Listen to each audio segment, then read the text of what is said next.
杀手明英意外穿越到修炼世界，成了4岁半的病秧子。爹娘刚刚战死，给他留下3个嗷嗷待哺的哥哥。幸好明英激活了摸一摸系统，摸东西就能累积积分。且看明英如何带领哥哥走上无敌之路。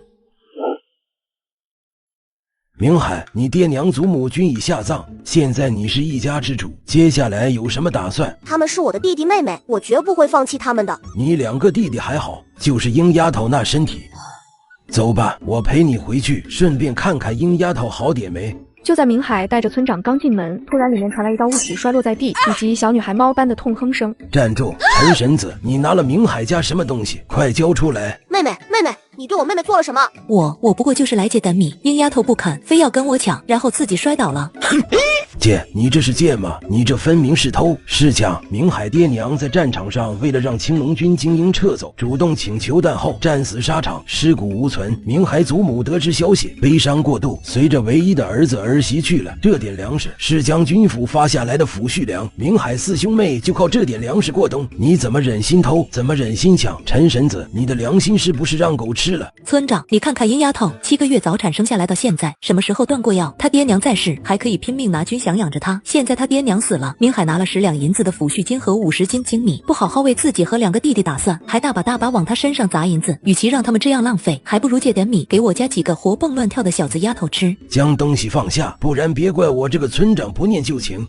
耳边妇人的大嗓门吵得屋里的明英头痛欲裂。原来原身明英在刚才那一摔已经死了，现在这具身体的灵魂是从现代穿越而来的杀手明英。妹妹你醒了，你额头伤了，我去给你找大夫。明英伸出细弱的小手拉住明海，他接收了原主的意识，知道此时的处境，家里只剩下1点米了，要是拿米换了药，明天开始4兄妹都要饿肚子。大哥，我没事了，不要去。对不起妹妹，是大哥没用，爹娘上战场前交代我一定要好好照顾你，我却让你病成这样。明海，这是陈婶子偷拿的大米，你收好。谢谢村长爷爷。鹰丫头怎么样了？回去我就让你罗奶奶过来给鹰丫头看看。村长刚离开，2个生得一模一样、虎头虎脑的小子风一样的跑了进来，两人正是明英的双胞胎哥哥，不到7岁的明涛和明泽。大哥，妹妹，我们回来了。大哥，你看，我们换了肉和鸡蛋回来，今晚给妹妹好好补一补。肉比他手掌心还小，鸡蛋是2个，明泽怀里则抱着10斤糙米，也是精米换的，1斤精米可以换5斤糙米，这是他们3兄弟的口粮。妹妹，你额头怎么啦？妹妹，疼不疼？我帮你吹吹。壳子4岁半，里子22的明英听着2个小娃娃的话，他浑身不自在，然而心里却淌过一股暖流。2哥、3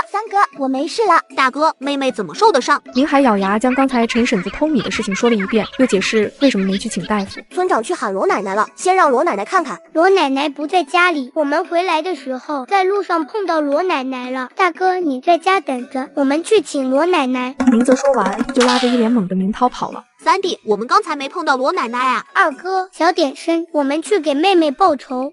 1刻钟后，村长带着罗奶奶来了。罗奶奶60多岁，头发花白，一双眼睛很亮，看起来精神很好。虽然走路一拐一拐的，却虎虎生风，很有气势。罗奶奶，村长。明英也跟着细声细气的喊了声罗奶奶，村长。明英啊，来，我给你看看伤口。罗奶奶接过村长手中的木碗，将绿油油的草药抹到明英的额头上。因为抹药的动作，银镯子碰到了明英的鼻子。明英的脑海里突然响起一道冰冷机械的系统声音：冰，新增500积分，累计550积分。明英愣了一下，很快反应过来，怎么说也是来自21世纪的人，没看过系统小说，也听说过，就是不知道这积分可以干什么。明英很好奇，不过现在时机不对，她只能乖乖躺着，让罗奶奶给她抹药。罗奶奶，妹妹额头不会留疤吧？她是女孩子，留疤不好。你小时候调皮从树上掉下来，额头撞得那么严重，抹了这个药都没留疤。鹰丫头怎么会留疤？这药方是我在军中跟药师学的，放心。那妹妹没别的事吧？没事没事，有事也是老毛病，我治不了。谢谢罗奶奶，我一定会好好养着妹妹的。送走罗奶奶和村长后，明涛和明泽也回来了，灰头土脸的。明海也没问他们去哪了。妹妹，我们去做饭，要是不舒服就喊我们。明英点了点头，几兄弟去了后面厨房，洗米的洗米，生火的生火，打蛋的打蛋。明英看不到3兄弟熟练的动作，不过很快他就闻到一股鸡蛋香，肚子不受控制的咕噜咕噜叫起来。临近傍晚，明海正拿着碗正要去厨房，突然听到外面有小孩子喊了起来：着火啦！陈婶子家着火啦！快去救火啊！明海果断走到厨房，正好将后门堵住了不知什么时候跑出去又跑回来的明涛、明泽。大哥，我和2哥刚才尿急去解手了。陈婶子家的火是不是你们2个放的？没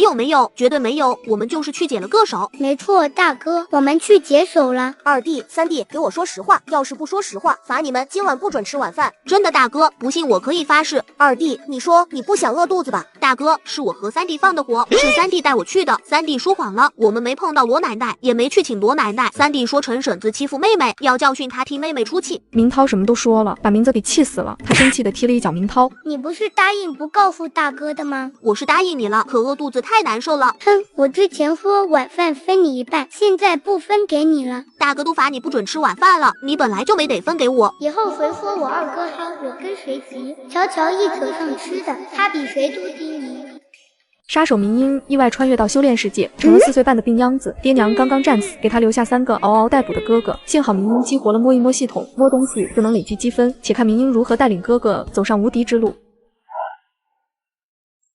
系统，出来，想死吗？狗系统。此时的明英也是有点懵了，白天听到的绝对不是错觉。原主虽然撞了头，但明英相信系统是真实存在，或许是需要契机才会有反应。第二天早上，明涛和明泽拿起篓子铲子，正准备去山上挖野菜，外面便传来陈婶子的叫骂声。明涛、明泽，你们2个小兔崽子，给我滚出来！敢放火烧我的房子，看我不打醒你们！昨晚陈婶子便已经猜到是明涛、明泽放的火了。村里就那么点大，陈婶子跑来明海家强借米不成，还弄伤了明英的事，昨天下午就传开了。大哥，一人做事一人当。站住！你们去喂妹妹吃饭，我出去看看。大哥，我答应过爹娘要好好照顾你们。二弟、三弟，快去！明海出来的时候，看到的便是陈婶子双手叉着腰，一脸怒意。村里人也猜到是明涛、明泽干的，但他们不耻陈婶子的行为，并不想替他说话。陈婶子，明涛、明泽呢？我要找他们。现在我是一家之主，陈婶子有什么话就跟我说吧。好，那我就跟你说，明涛、明泽烧了我家的房子，这笔账怎么算？昨天陈婶子来借米，强借不成，弄伤了我妹妹，这笔账又怎么算？是阴丫头自己摔倒的，跟我没关系。不信你把她喊出来，我们当面对质。我妹妹胆子小，身子弱，陈婶子往她面前一站，就会把她吓坏了。你说什么她都不会反对，怎么对峙？陈婶子无语。小明英确实是这样的，昨天她进去拿米，威胁明英不许喊，明英吓得在床上发抖，直到她拿米袋子装了米要走，明英才颤巍巍的下床，抓着米袋子不松手。不能对峙是你们的事，总之我房子被烧了，你们赔不了钱就给我赔米。说来说去，陈婶子还是惦记我们家那仅剩的几斤精米。此时屋里的3兄妹都竖长耳朵听着外面的对话，就当明泽听到陈婶子要他们赔米，眼珠子一转，低声道：妹妹快哭。我长这么大从来不知道哭是什么滋味，这平白无故的让我怎么哭？明英虽然这么想着，但她知道明泽的意思，只好强行半嫩半软弱，捂着脸发出呜呜的假哭声。好在她声音细嫩，听着似模似样的。妹妹，你头上的伤又疼了是不是？你别吓三哥，别晕过去啊！大哥，妹妹不好了，你快去请大夫啊！陈婶子一听又是头上的伤，又是不好了，想起昨天明英翻着白眼，进气少出气多的样子，终是心虚了。好，陈婶子，我赔你米，那你赔我妹妹的命来。各位叔叔婶婶，谁帮我去请下村长？如果我妹妹真要有个什么事，我就去报官，我要她一命抵一命。不用请了，我在这。陈鲜花，昨天你来明海家偷米，我可是亲眼看到的。如果鹰丫头真要有个什么事，明海要报官，那也是你罪有应得。听完村长的话，陈婶子双腿一颤，最后低低咒骂了一句才走了。村长，放火的事情二弟三弟做的不对，我已经教训他们了，但真要理论是陈婶子不对在先，而且二弟三弟故意选在做晚饭的时候放火，就是想让人及时发现，不伤人命，不殃及无辜，并没有不分轻重的随便放火。行了，我也不是来说这个的，拿着，等会给鹰丫头换药。村长，你特地过来，是不是还有别的事？大了，等过2天消息准确了再告诉你，免得让你们白白担惊受怕。听完村长的话，明海顿时有种不好的预感，想问村长具体什么事，可是村长已经离开了。大哥，你怎么回来了？你快去请大夫啊！笨蛋二哥，妹妹装的啦。二哥，我没事，刚才是为了吓跑陈婶子。再敢带坏妹妹，小心我揍你！明泽撅着嘴，不服气的哦了一声。明涛搞不明白，不过妹妹没事就行了。他冲着明英傻傻的笑了起来。去挖野菜，顺便多拾点柴火回来。是，yes sir。保证完成任务。大哥，我想出去走走。妹妹，外面天气冷，出去会冻坏的。妹妹，你额头的伤才刚好，要好好休息。等你身体好了，三哥一定带你出去玩。实在不是他们3人过于谨慎。年初有一次，明英也是想出去玩，明海3人带着他出去了1刻钟，回来当晚就发起高烧，烧了好几天，差点烧没了。我想出去，就一回。大哥，让妹妹出去吧，我保护她。是啊，大哥，同意吧？我们陪着妹妹。你们不要去挖野菜吗？大哥，就一会，我们等下再去。那行吧，二弟，你去将柜子里那件红色的棉布对襟袄子拿来，外面风大，可千万不能让妹妹冻着了。好嘞，大哥。明涛刚走，明英突然想起来了，那是去年过年前原主的娘给他做的。因为太穷，整个村里的人，包括明家的人都很少做新衣裳，大的穿了小的穿，爹娘的改小给大的穿，长大了不合身了就袖口裤腿加几节。妹妹，来，我给你穿上。25积分，累计575积分。西头，西头。明英用意识喊了2声，然而狗系统又跟之前一样，装死不搭理他了。难道是积分不够？看来得想办法多摸一摸了。哥哥，我们去村子里走走吧。三兄弟护着明英向外走去，来了3天，明英第一次呼吸到房子外面的空气，比房子里冷，但更清新。鹰丫头好了呀？是的呢，好多了。罗大娘，几人继续在村子里走动。明英因为早产身体弱，自出生后极少出来，村里的大人她都不太熟，只跟着明海3人喊。罗三叔、陈爷爷、刘二婶、二贵叔。明英啊，身体怎么样？谢谢陈爷爷，我好多了。明英，你还没死啊？明英努力在脑海里回想眼前的小胖墩，小胖墩是村长的儿子，叫罗石头，马上7岁了，比明涛、明泽大2个多月。罗石头敢咒我妹妹，找死是不是？本来就是，大夫都说他快要死了。三弟，揍他！好嘞，罗石头，今天我不揍哭你，我就不姓明呢。哎呦，别！明涛、明泽他们打我，是你先揍我妹妹的。去给鹰丫头道歉。我不去，大夫都说明英要死了，我只不过是说了实话而已，凭什么要道歉？你要是不道歉的话，我就让你把鹰丫头娶回家当小媳妇。我不要娶明英当小媳妇，切，谁愿意嫁你个小屁孩？她长得那么丑，我不要娶她。哼，原生这样貌再过几年，怎么的也得是个村花吧？罗小胖这审美是不是有问题？妹妹放心，大哥会给你挣好多嫁妆，保证让你嫁出去的。三哥以后也会努力挣钱的。快去道歉，明海啊，你过来一下，我有话跟你说。此时明海突然想起早上村长说的半截话，心里一咯噔，随后便让明涛、明泽看着明英，自己侧视跟着村长走了。村长，到底发生了什么事？明海啊，我也不想瞒你，临县刚送来消息，你爹娘在战场断后的时候，与吴贼展开激烈厮杀，临死前杀了一名吴贼小兵垫背，谁知那小兵不是普通小兵，是吴贼一名大将的独子。现在那大将派了死士潜入咱们岳昭国，要杀了你们，给他儿子殉葬。明海终究只是个9岁的孩子，听到死士、杀、殉葬等字眼后，脸上的血色唰地褪去。明海，吓坏了吧？我知道这不是一个9岁的孩子该承受的，但我必须将确认过的消息完完整整告诉你。当时和你爹娘一起绞杀那吴贼小兵的，还有平南县胡家村以及镇川县张家村的2名同袍。现在那2名同袍家里合计老小10口人，均已全部遭了难。明海心头涌起一阵绝望。不过10天，爹娘祖母都死了，家里只剩下1点粮食，还不知道怎么度过这个冬天。好不容易病弱的妹妹身体好了些，现在全家又要面临全部被杀的绝境。村长，我能将弟弟妹妹送走吗？明海，你想以一己之命消磨掉那吴贼大将的恨意，只怕是行不通了。不过你也不要过于担忧，县令大人安排了4个捕快，会时不时来这边巡查。村长，我心里很清楚，吴贼大将既然要让害他独子的明家人殉葬，害的死士绝非寻常人。4个捕快就算住在我家里，死士上门，他们也没办法保住我们4兄妹，更别说只是巡查了。咱们县衙里总共才12个捕快，县令一下子就派4个过来。对于咱们村，县令大人已经是相当重视了。我已经给之前军营里的上峰千夫长写了信，看他能不能派2个人过来。谢谢村长大人，我一定会好好护着弟弟妹妹的。我也帮不了多的忙，我会跟雅爷爷说一声，让他多去你家那边走动。雅爷爷是个哑巴，60多了，是难得从战场上退下来身体完好的人。他不是本地人，当初跟罗奶奶是战友，后来又救了村长一命，之后就留了下来。回去吧。谢谢村长。此时的明英处，罗小胖，你跟我过来，我有话跟你说。我都要跟你道歉了，你还想说什么？你要是跟我过来，我就不要你道歉。那你说话要算话，不算话的是小狗。2哥、3哥，我去那边树下跟罗小胖单独说2句。好，妹妹，我们在这里等你。罗小胖，你有没有银项圈或长命锁之类的？你想打什么主意？那是我以后娶了媳妇生了儿子留给我儿子的。你都说我就要洗了，我长这么大都没摸过银子做的东西，你能让我摸摸你的银项圈或长命锁吗？那些东西祖母帮我保存着，不过我知道放在哪里。你要现在跟我回去摸吗？要不这样，罗小胖，下午你偷偷拿出来，去我家里让我摸一下，别告诉我哥哥们。好，不过你不能抢我的，我都快要死了，抢你的做什么？何况我抢得过你吗？那你答应不能赖上我，非要做我小媳妇。这洗小孩多大点就天天小媳妇的，放心吧，不赖你，我嫁猪嫁狗都不会嫁给你做小媳妇，行了吧？那就这么说定了，吃了饭我去找你。行，大哥回来了，我得回去了，记得带着东西来，别忘了。明英，你以前不都喊我石头哥哥的吗？怎么突然喊我罗小胖了？因为你欠揍。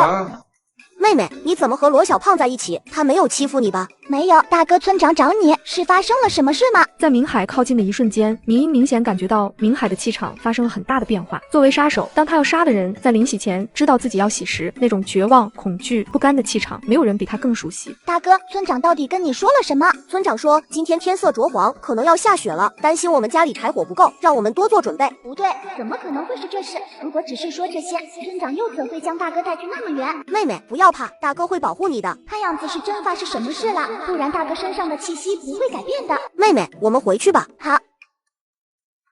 妹妹，不要怕，大哥会保护你的。看样子是真发生什么事了，不然大哥身上的气息不会改变的。妹妹，我们回去吧。好。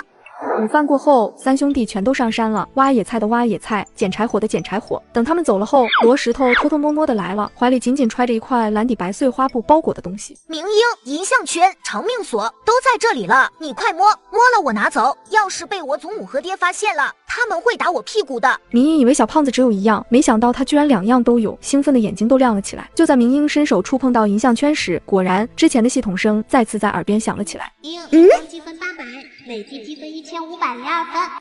新增积分500，累计积分2002分。您的积分已够兑换，是否需要兑换？此时明英压住了心里的喜悦，如他所料，这狗系统只有累积到一定的积分才能出现。好了，罗小胖，快回去吧，今天的事别告诉任何人。明英，我以后要做药师的，你努力点，好好活下去。等我做了药师，我就将你医好，让你长命百岁。明英看了他一眼，心想这小胖子嘴欠归嘴欠，心地倒是好的。这是明英第2次听到药师这个词了，前天罗奶奶给他上药时也说过一次，药师是大夫的一种职位，而且还是医术高明的那种。罗小胖，你快回去吧，我要午睡了。好，明英，那你午睡吧，我回去了。等等，罗小胖，这2天村长有没有跟你说过什么奇怪的话，或有什么奇怪的举动？没有啊，你仔细想想。我想起来了，我爹这几天叹气明显多了，好像遇到了什么难事。不过我爹很厉害的，没什么事能难倒他，他肯定会解决的。罗小胖，你能不能帮我留意一下，看看到底是什么事？我为什么要帮你？因为我快要洗了啊，你满足一下我的好奇心好不好，石头哥哥？前面刚说过不喊罗小胖石头哥哥的明英，只过了1个中午就自己打自己脸了。哎，明英真是可怜，都快要洗了，那就满足一下他吧。好啦好啦，我答应你，那我先走了。谢谢你，石头哥哥，石头哥哥慢走。等罗小胖一走，明英便立即叫了声系统。出乎意料的是，这狗系统这次并没有装洗。您的积分已够兑换，是否需要兑换？兑换成功，先生与积分2分。辛苦摸来的积分居然一下子就用完了，系统那2000积分到底兑换了什么？明英声音刚落下，脑海里便出现一幅奇怪的图，上面就画了几堆石头，就像不知谁在纸上随手画的那种。这是什么鬼东西？我现在最大的问题就是缺银子啊，兑换不了银子，换成粮食和肉也行啊，这给我一堆石头做什么？明英很想骂娘，只不过她的身体已经撑不住了，原主因为早产体弱多病，这具身体的能量早就被掏空了。下午黄昏时，明英刚睡醒，便听到了明海3兄弟的声音。妹妹，我们回来了。大哥、二哥、三哥。妹妹，你看我和3弟今天挖了好多野菜。妹妹饿了吧？稍等一下，我们现在就去做饭，很快就有得吃了。妹妹，你去休息，做好了大哥叫你。大哥，我身体好多了，明天我也帮忙去挖野菜。不行，外面很冷的。妹妹，你要是想吃，二哥明天一早就去挖。对啊，妹妹，三哥明天一定多挖点野菜，给你换鸡蛋来吃。不行，家里就剩3斤不到的精米，换鸡蛋吃太奢侈了。大哥、二哥、三哥，我长大了，我知道家里的情况，我是家里的一份子，我也想出点力，不能光吃饭不干活。听到明英的话，明涛则是瞪大眼，他不敢相信怯懦的妹妹会说出这样的话。然而明海却是想得更多，他发现自己之前想的不周全，把妹妹一个人放在家里，万一那喜事摸来了，妹妹一个人怎么办？那明天妹妹就跟我们一起去挖野菜。只是妹妹，你的身体吃得消吗？大哥，我身体真的好多了，明天出去后我会乖乖跟在哥哥们身后，要是不舒服，我马上喊哥哥们。那好，我们去吃饭，明天一起去挖野菜。第二天一早吃完后，四兄妹背着篓子出了门。明英个子小，篓子背在后面都快贴脚跟了，看得明涛直发笑。雅爷爷早，雅爷爷早。因为是哑巴，雅爷爷冲几人露齿一笑，然后挥挥手，示意他们该干嘛干嘛去。妹妹，你就在这附近玩，进去你会摔跤的，我们不会走远，有事你大喊一声，我们就能听到了。哥哥们放心，我不会乱跑的。三兄弟刚走，明英还没来得及钻进林子里，眼角余光便看到一个小女孩牵着另一个更小的小女孩和小男孩朝他走来。他认出那3人，那是陈婶子家的3个孩子，大丫、二丫和小虎子。你们要做什么？我3个哥哥就在附近，你们要是敢欺负我，我就喊哥哥们来。明英，之前我娘去你家借米，害你受了伤，是我娘不对，我代她向你道歉。听到大丫的话，明英也是愣住了，他以为大丫3人来找他是为了明涛明泽放火烧他们家房子的事来找他麻烦，没想到却是来道歉的。家里精米1个月前吃完了，弟弟天天吵着要吃，娘才想着去你家借，他不是有意弄伤你的。对不起，明英，是我不好，不然我娘也不会弄伤你。这是我们早上挖的野菜，送给你，就当做给你道歉了。还真是来给我赔礼道歉的，没想到那个强盗般不讲理的陈婶子能生出这样的女儿。等明英反应过来，3人已经走远了。他上前看了看那些野菜，很新鲜，根部沾着泥土，泥土还很湿润，一看就是刚挖的。既然他们给了，那我就收下了，不要白不要。新增积分1分，剩余积分3分。这狗心疼，我好不容易积了2000积分，结果堆了一张破图，现在还出来干什么？是嫌还不够狗吗？明英用意识盯着，多瞧了几眼系统面板，瞧着瞧着，发现那图上石头的摆放居然挺巧妙的，似乎蕴含着某种神奇的力量。当他集中精神看那石头摆放的位置时，他发现自己的意识化为小人，竟然置身其中了。紧接着，虚空中浮现4个发着光的字：玲珑石阵。原来这是一个神秘的阵法，一直以为古代所谓阵法都是夸大其词的无稽之谈，直到现在亲身经历，原来阵法真的非常厉害。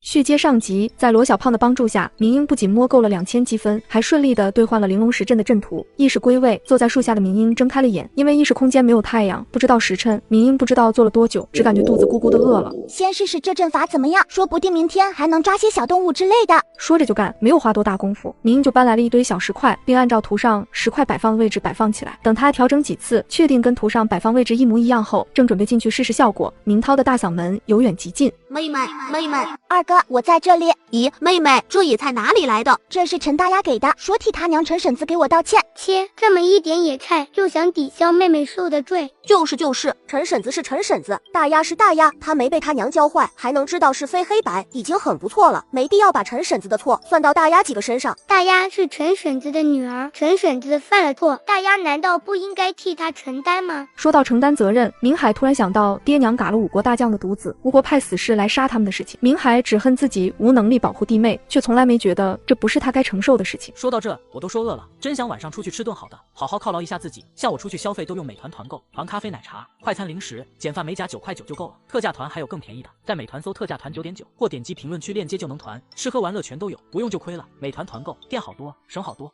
就是，二哥，你除了会说就是外，还会说什么？我会说的可多了啊！走吧，回家做饭。明海发话了，明泽这才闭上了嘴。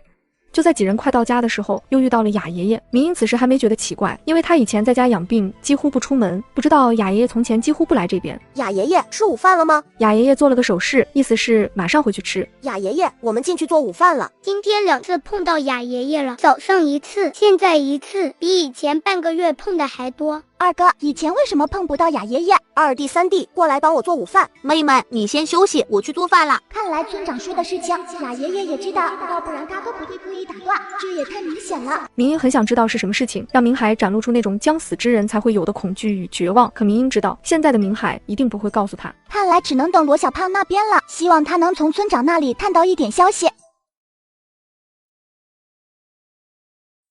看来只能等罗小胖那边了，希望他能从村长那里探到一点消息。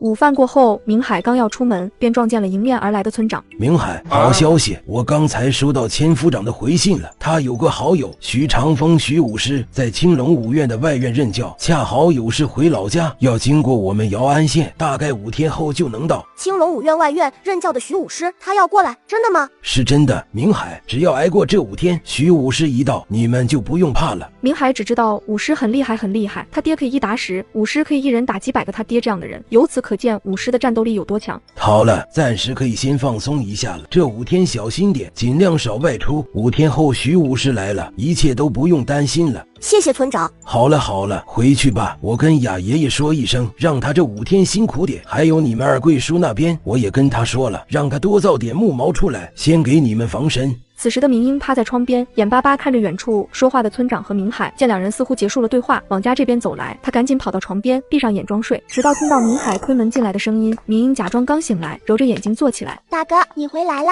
妹妹，不好意思，吵着你休息了。就在此时，明英突然发现明海身上那种宾喜前的恐惧与绝望的气场淡了很多，眉间神色也舒展了许多。大哥，村长找你什么事啊？没什么重要的事，就是让2弟、3弟下午不要上山了，说今天下午操练。明英在心中叹了口气，只能安慰自己，村长今天说的估计是好消息，不然明海的气场不会变化这么大。妹妹，你再睡会，等下出去了我叫你。好的，大哥。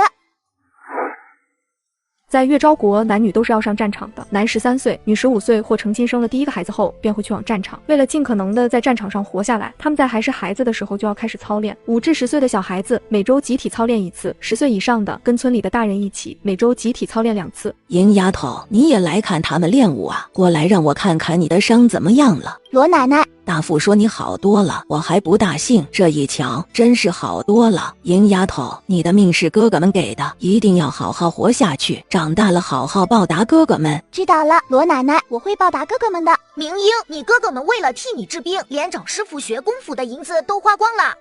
找师傅学功夫。罗小胖，你懂什么？没有什么比妹妹更重要。石头，你明海哥哥说的对，没有爹娘想放弃自己的孩子，可是家里穷，看病贵，一个人看病，全家都吃不上饭，都得饿死。有的时候大人们没有办法，只能忍痛做出选择。祖母，我明白了，我一定好好学医，将来做个医师，专门给穷人看病。好了，回去吧。罗小胖，等下你有时间吗？有的话就来我这，我有话跟你说。好了，明英，我有时间就过来。妹妹，你找罗小胖做什么？以前娘在世时说有钱人家的女孩子们头上会戴漂亮的绢花，我想问问罗小胖有没有见过绢花。妹妹，以后大哥一定会赚很多钱，给你买好多好多漂亮的绢花。谢谢大哥。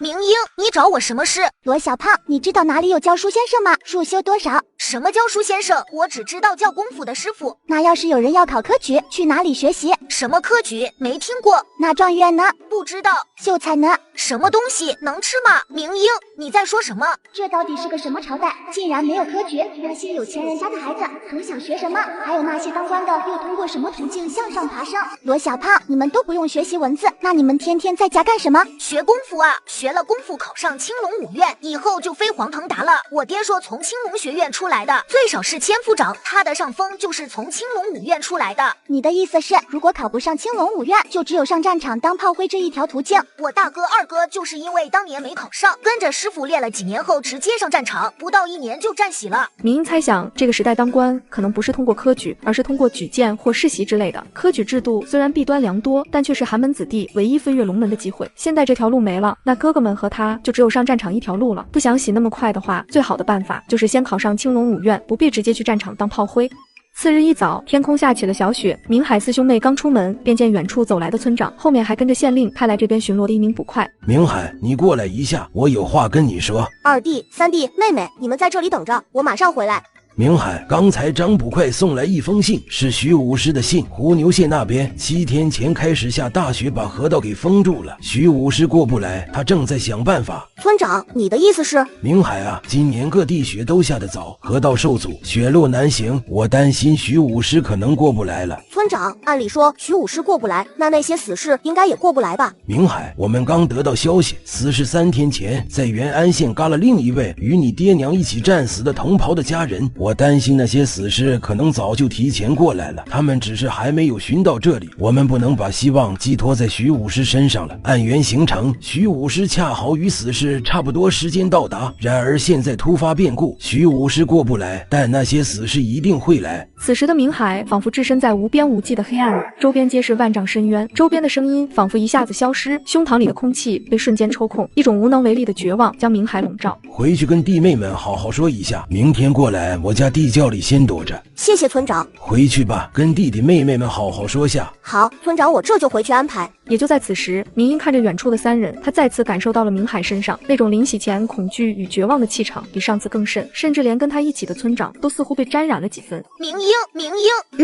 罗小胖，你怎么来了？是不是发生什么事了？明英，不好了，有人要吓你们。吓我们？罗小胖，将事情说清楚。刚才我偷偷跑到爹的房间窗子下偷听。从罗石头断断续续的描述中，明英大致知道了事情的来龙去脉，也明白了为何明海和村长都会露出那种临喜之人的气场。明英，我刚才听到那吴国派出来的喜事已经干了几家人了，现在马上就要来干你们4兄妹了。我爹本来通过关系找了一位青龙5院的徐武师来帮忙，结果大雪封路，徐武师过不来。明英没出声，但他知道如果躲有用，村长在一收到消息的时候，就会让明海带着他们先找地方躲起来了，去村长家躲。只是村长不忍心看着他们就这样洗了，想尽力帮他们一把而已。罗小胖，那个徐武师真的很厉害吗？如果他来了，他一人就能对付那些喜事？当然很厉害了，我要是能考上青龙5院，说不定他就是我的五夫子了。你不是要当药师吗？为什么考青龙5院？当药师也得先考上青龙5院。总之不管当什么，总之考上青龙5院就了不得了。明英，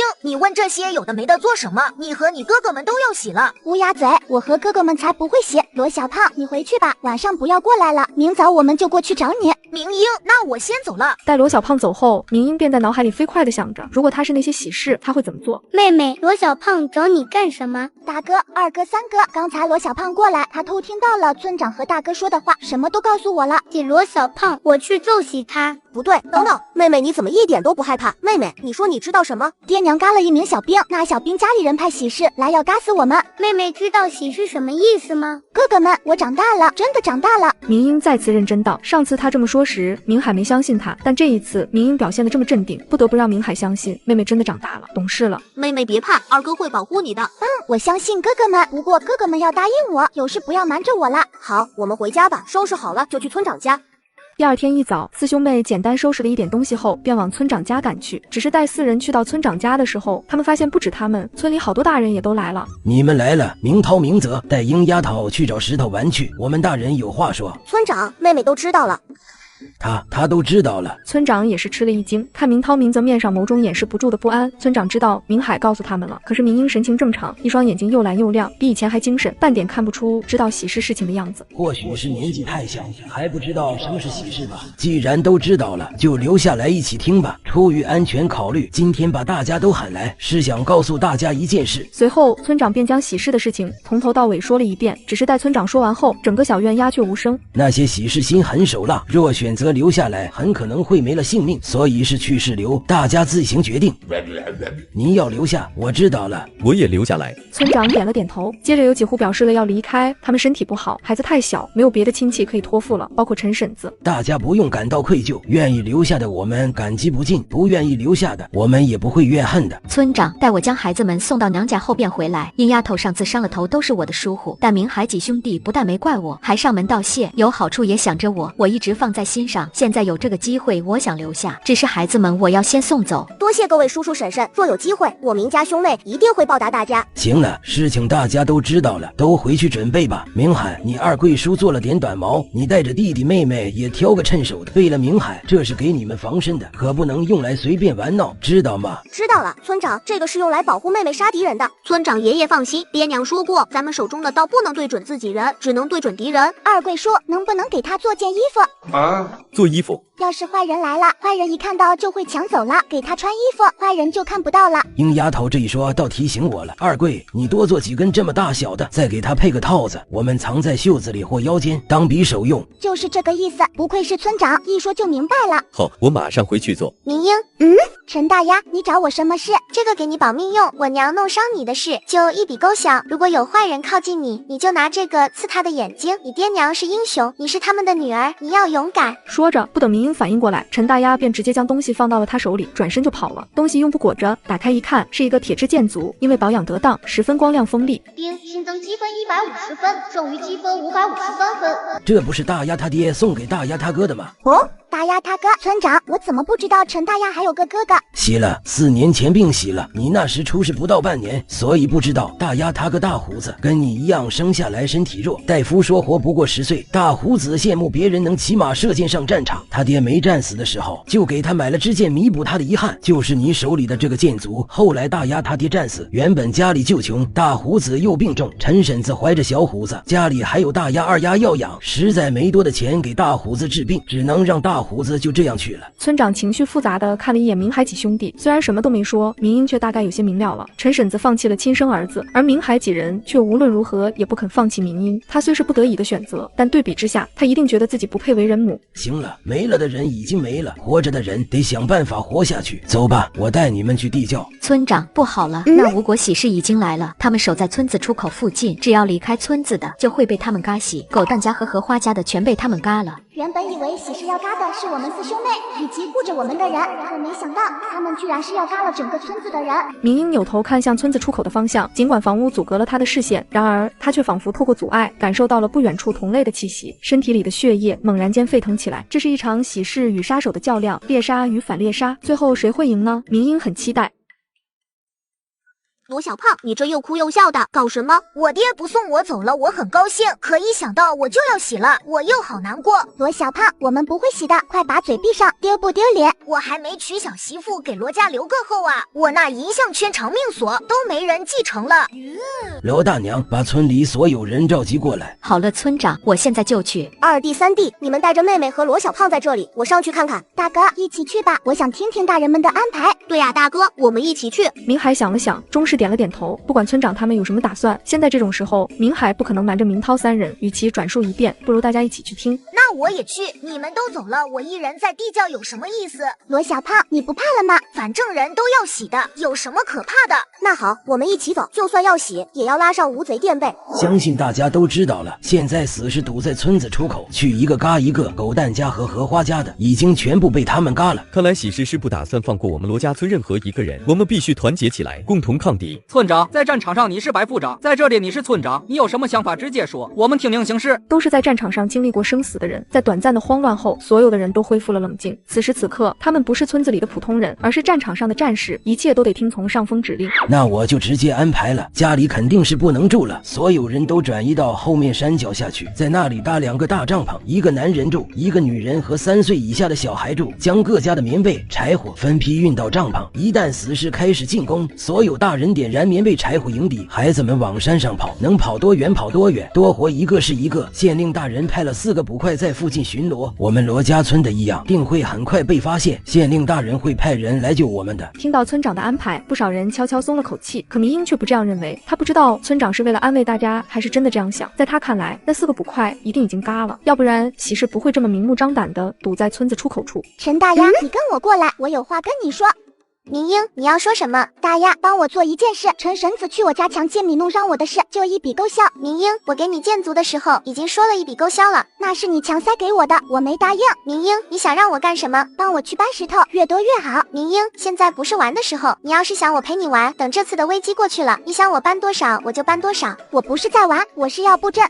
听到明英说要布阵，陈大丫的眼神充满了疑惑。上次我摔伤的时候，迷迷糊糊感觉好像飞到了天上，朦胧中我看到了一个白胡子老爷爷，他说我阳寿未尽，但接下来会有一个大劫，教了我一个阵法，助我避劫。古人信鬼神，明英没办法解释阵法是怎么会的，只好编了个故事。如果那什么阵法有效果，你应该告诉村长才是。我不能告诉村长，也不能告诉其他人，因为那些喜事一定在暗处观察罗家村的所有人。如果大人们来布阵，喜事知道了，或许会提前杀过来，或许早做好防备，到时候阵法根本困不住他们。只有我们小孩子以玩的名义悄悄布阵，才不会引起喜事的注意。正如明英所预料的那般，在村子出入口处的树林里，5个黑衣人中有2人正站在高处，拿着类似望远镜的千里望，注视着罗家村人所在的山脚下发生的一切。罗家村的人已经完成了扎营，现在有人在山上砍树，有人在采草药，营帐那边在煮饭，有人在来回运柴米等物资，有2个小女孩在林子里玩捉迷藏。捉迷藏。听到捉迷藏，秦11顿了一下。此人在吴国喜事中编号11，人称秦11，是5人中功夫最厉害的，身上阴气最重，夏天在他身边都能感到阵阵冷意。他衣着与其他4人皆无区别，只手指间缠着一条红色的小蛇把玩着。总有些孩子是不懂事不听话的，只要不跑远，大人们也只能顺着他们。继续观察。老大，运柴的大人们将柴架了一部分在营帐前，看来打算是到时候用火烧，组一组我们，让小孩子们跑到深山躲起来，活一个是一个。将军下了死令，罗家村的人必须全部嘎了，他们活一个我们就得洗，就算跑到山上躲起来又怎么样？大哥昨天开始撒了特制的迷香粉，只要衣服上沾上米粉，无论你跑到哪里去，红蛇都能找到，一口一个全部咬洗。喜事的话语听得人汗毛直竖，然而这些对他们来说却是再寻常不过的。他们是没有思想不用思想的死士，除了吃喝拉撒训练外，他们生活中最常见的便是见证死亡。3天后的傍晚，阵法布好后，明英又在左右两边的林子里分别布好了一个阵，一切准备就绪。明英便和陈大丫商量怎么演一出戏，又或死士主动出手。续接上集，明英在布置好阵法后，便和陈大丫商量怎么演一出戏，又或喜事出手。你们为什么推我？陈大丫，你推我。陈大丫，你为什么欺负我妹妹？问他为什么做什么，反正他欺负妹妹了，我们做哥哥的就要替妹妹讨回公道。你怎么这么不懂事？去给明英道歉。我不去，是他先说我哥哥是短命鬼。一听到大儿子，陈婶子一下子就炸了，那是他心中永远碰不得的伤痛，谁碰谁洗。明英，我要撕烂你的嘴！陈婶子，明英还是个孩子，童言无忌，你别跟他一般计较。你们都帮着他，要不是他爹娘，我们现在会这样吗？因为他们一家人，我们都要洗了。我拼着命干活，想大家都能活下去，我想弥补。可他呢？他咒我儿子，既然这样，那就一了百了。此时的陈婶子像疯了一样冲向一旁的灶台，在所有人还没反应过来的时候，将刚熬好的粥全部掀翻到了地上。陈婶子，你这是做什么？不过是说了一句实话，你至于吗？村子里哪家没洗过人，哪家没洗过儿子，哪家洗的人比你陈家少？累了几天，喜王的气息早压得所有人喘不过气，本想喝口暖粥缓和一下心情，可现在吃的也没了，所有人都爆发了。陈婶子，本来是明英的错，应该让明英道歉。村里就那么点粮食，你这是存心不想让大家活啊！大人们控制不住脾气，你一言我一语，说话都很冲，小点的孩子都吓哭了。此时远处的村长太阳穴突突跳，正要过去喝止，没想到被罗石头拉住了。爹，大丫和明英推我了，你替我讨回公道。你跟着添什么乱？我没有添乱，大丫和明英都有家里人护着，你是我爹，你也要护着我。你一个男子汉被2个小丫头欺负了，还好意思哭哭啼啼来告状？别挡着我办正事。罗石头正要再拉住村长，突然瞧见陈大丫朝他做了个手势，意思是可以了。罗石头便停下了。就在村长用安抚及命令的语气让所有人消停时，刚刚发生的一切全都落入了远处的5个死士眼中。罗家村的人终于崩溃了，内斗起来了。将军最想看的场面发生了。大哥，天黑后我摸过去杀几个人，让他们再崩溃崩溃。我很想知道，等明天罗家村的人醒来后，发现身边睡的是个喜人时，他们会有什么反应？不管发生什么，那一定都非常有意思。将军知道了定会高兴。夜晚，罗家村的人都睡下了，因为有村长出面，吵闹很快结束。身体的疲惫加心理的崩溃，让所有人都想好好睡一觉，暂时逃避这让人绝望的处境。与此同时，远处的秦二世睡了一觉，起来活动了一下身体，便往营帐的方向走来了。他半点没有隐藏自己的行踪，慢悠悠的，却没有发出半点声响。来了，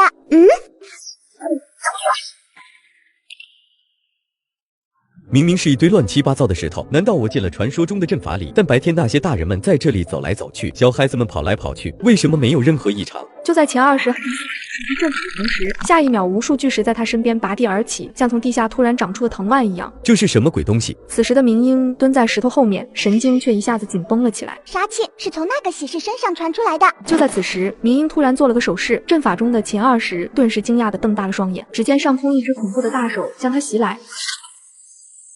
待浓烟散去，明英跑到秦二世身边，探了探鼻息，确定洗透了。丁，新增积分100，剩余积分1653。上次拿到剑座后，剩余积分503。这几天我将那些床啊、被子啊之类的摸了一遍，得了1050积分，都是旧东西，不值钱。丁，新增积分2000分，剩余积分3653分。您的积分已够兑换，是否需要兑换？这喜事的武器竟然值这么多积分，算了，还是留给村长他们吧。